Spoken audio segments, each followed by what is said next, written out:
Aku, Sumantri, putra yang lahir dari bayang penderitaan dan kehormatan, bersumpah atas langit dan bumi, bila Arjuna Sasrabahu benar raja yang agung, akan kutundukkan kepalaku di hadapannya. Namun bila kesombongannya berdiri lebih tinggi dari kebijaksanaan, maka pedang dan nyawaku sendirilah penagih jawabannya. Kalau begitu ayolah, buktikan bahwa ambisimu lebih tajam dari kebenaran. Menarik, kau begitu yakin pada kekuatanmu sampai lupa pada siapa kau berdiri. Kau bicara tentang menaklukkan para raja, seolah itu membuatmu setara denganku.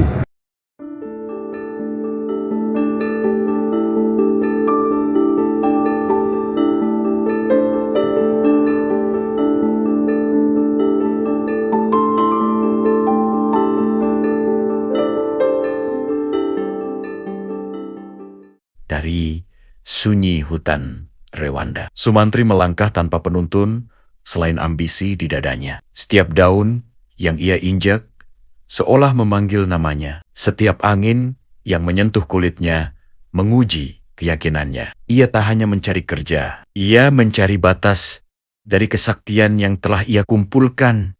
Dalam sepi, di balik kabut gunung, berdirilah Maespati, istana megah tempat Arjuna Sasrabahu bertakhta. Raja yang dikisahkan memiliki 1000 lengan dan kekuatan yang tak pernah ditandingi manusia manapun. Jika benar, ia sebesar legenda. Gumam Sumantri dalam hati, maka di sanalah aku akan menguji hidupku. Bukan emas yang ia kejar, bukan jabatan yang ia dambakan, melainkan satu jawab yang sampai hari ini belum ia temukan. Aku, Sumantri, putra yang lahir dari bayang penderitaan dan kehormatan, bersumpah atas langit dan bumi, bila Arjuna Sasrabahu benar raja yang agung, akan kutundukkan kepalaku di hadapannya. Namun bila kesombongannya berdiri lebih tinggi dari kebijaksanaan, maka pedang dan nyawaku sendirilah penagih jawabannya. Bila aku menang, aku tak menuntut tahta. Aku hanya menuntut pengakuan bahwa darah seorang prajurit lebih merah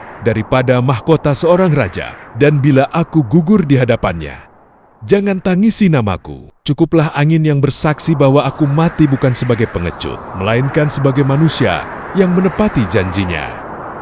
Berikut narasi sinematik tentang Sumantri, sang penakluk para raja yang akhirnya menantang Arjuna Sasrabahu di bawah langit yang dipenuhi asap peperangan. Nama Sumantri menjelma menjadi doa dan kutukan bagi raja-raja besar. Ia datang bukan membawa mahkota, melainkan janji untuk menaklukkan dunia dengan tangannya sendiri. Satu persatu kerajaan runtuh, benteng bata menjadi debu, panji-panji raja tersungkur di tanah berlumpur, bukan karena pasukan yang banyak, melainkan karena kemauan yang tak mengenal takut. Setiap raja yang tumbang bukan sekadar lawan, melainkan tangga menuju takdir yang lebih tinggi. Namun di ujung semua penaklukan, hanya satu nama yang belum tersentuh, Arjuna Sasrabahu, penguasa Mandragiri, pemilik ribuan lengan kekuasaan, raja yang belum pernah menyentuh tanah dalam kekalahan. Maka Sumantri berdiri di depan gerbang istana megah itu. Pakaiannya serba putih, namun langkahnya berlumur sejarah darah. Ia tidak berlutut, ia tidak meminta izin. Ia hanya berkata, dalam diam, raja-raja lain telah kujadikan sunyi, kini tinggal engkau yang berdiri di hadapanku. Genta kerajaan berdentang, langit seakan menahan napas. Para dewa memalingkan wajah menanti keputusan. Di atas singgasananya, Arjuna Sasrabahu membuka mata. Tatapannya tak menyala amarah, melainkan rasa ingin melihat batas terakhir manusia. Jika kau mengalahkan para raja untuk menjadi legenda, ucapnya pelan, maka datanglah padaku, agar aku yang menentukan apakah namamu layak diukir pada keabadian, atau cukup berhenti sebagai gema di antara reruntuhan. Sumantri menghunus senjata, tanah bergetar, dan untuk pertama kalinya dalam hidupnya, ia tidak lagi bertarung melawan kerajaan, melainkan melawan takdirnya sendiri. Seharusnya aku yang duduk di singgasana itu, Arjuna, bukan kau. Tanganku yang merobohkan para raja, pedangku yang membuat kerajaan tunduk, dan hari ini tangan yang sama akan menjatuhkanmu. Jika takdir memang memilihmu, maka satu langkah pun aku takkan menghindar. Datanglah Sumantri. Singgasana tak pernah memilih, hanya menyaksikan siapa yang pantas. Jangan bicara tentang takdir. Aku sendiri yang akan menulis akhirnya, dengan darahmu, Arjuna Sasrabahu. Kalau begitu ayolah, buktikan bahwa ambisimu lebih tajam dari kebenaran.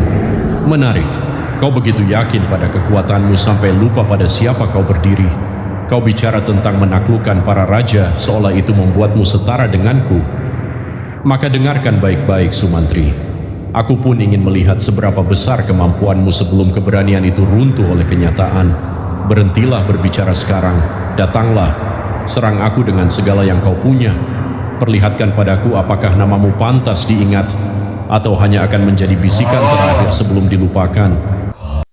Akhirnya aku berdiri tepat di hadapanmu, Arjuna Sasrabahu. Setelah seluruh negeri gemetar menyebut namaku, setelah raja-raja berlutut di kakiku, akulah satu-satunya yang masih berdiri tanpa mahkota, sementara kau duduk nyaman di puncak dunia. Jika kau datang hanya untuk menghitung jasamu, Sumantri, aku tak punya telinga untuk kebanggaanmu. Kebanggaan? Tidak. Ini adalah perhitungan darah, keringat, dan luka. Semua itu seharusnya membawaku ke singgasana, bukan membawaku ke hadapanmu sebagai musuh.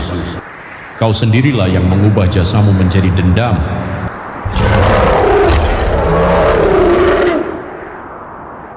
Mereka memujiku saat aku berperang, lalu melupakan namaku saat kau dimahkotai.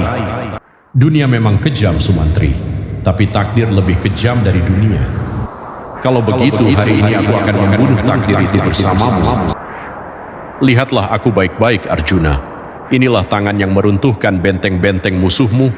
Inilah tubuh yang kau jadikan tamang, lalu kau buang setelah menang. Tak pernah sekalipun aku memintamu mengorbankan jiwamu untukku. Tapi kau menikmati hasil darahku, dan itu cukup bagiku untuk menantangmu. Maka hentikan kata-kata, biarkan pedang yang berbicara. Di puncak senyap, Sumantri mengadukan cahaya ilmunya. Putihnya menyala, tajam, seakan hendak menaklukkan langit. Namun dari Arjuna lahir sunyi yang bercahaya, hening yang menyerap segala nyala.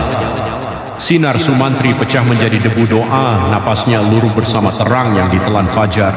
Ia pun jatuh tanpa suara, gugur dalam pelukan cahaya yang lebih abadi.